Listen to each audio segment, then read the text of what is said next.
Part 2. The Predator That Shouldn't Exist. The missing hiker's name was Daniel Moore, a 28-year-old photographer known for exploring off-trail in search of dramatic landscapes. His backpack was found first, shredded, straps torn clean through. Then his camera, lens cracked, memory card still inside. The last photo taken showed only a blur of motion, a dark shape rushing between trees. No clear details, just the sense of something large moving fast. Allison and a search and rescue team swept the northern trail for hours. They expected to find Daniel injured, maybe unconscious, but alive.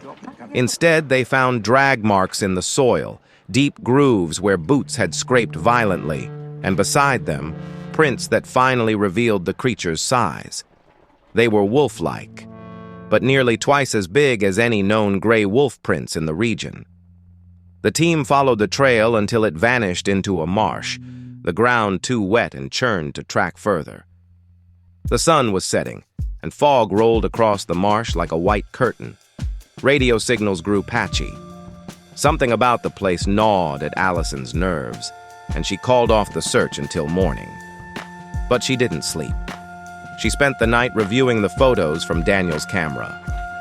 On the second-to-last image, hidden in the background between branches, a pair of pale, luminescent eyes reflected the flash, eyes too widely spaced to belong to any natural wolf.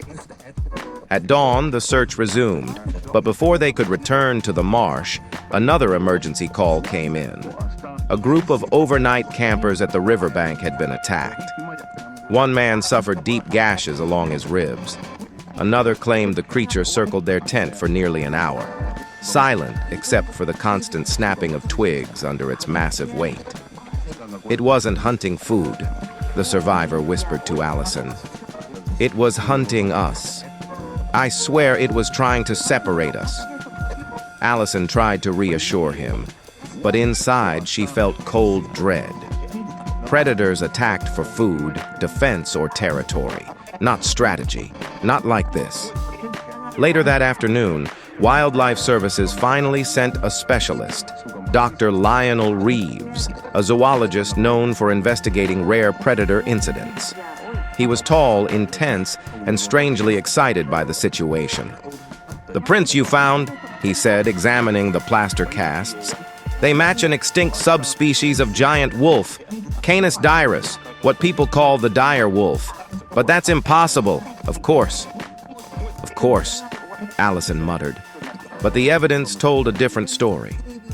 That evening, they set up 3 remote cameras near the marsh, baiting the area lightly to avoid drawing other animals. They activated night vision mode and withdrew to the ranger station to monitor the feed. For 3 hours, nothing happened. Then the first camera flickered. A massive shape passed just outside the frame, too fast to identify, but large enough to shake the mounted post. The second camera caught only the edge of a muzzle and a single exposed fang, before going completely dark. Something had bitten straight through the cable. Allison leaned closer to the monitors, heart pounding. The third camera finally captured it.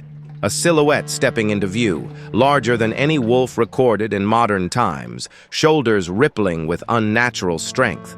Its posture was wrong, too. Its head was lower, its tail stiff, its movements deliberate like a creature unafraid of any threat.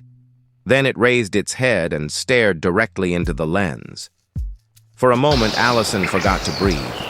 The eyes were the same pale, ghostly color from Daniel's photos, intelligent, calculating, almost human in their coldness. And then the creature opened its jaws and launched toward the camera. The screen went black. Silence filled the room. Dr. Reeves whispered, almost reverently, "This animal. It shouldn't exist, but it does." Before Allison could respond, the radio crackled violently.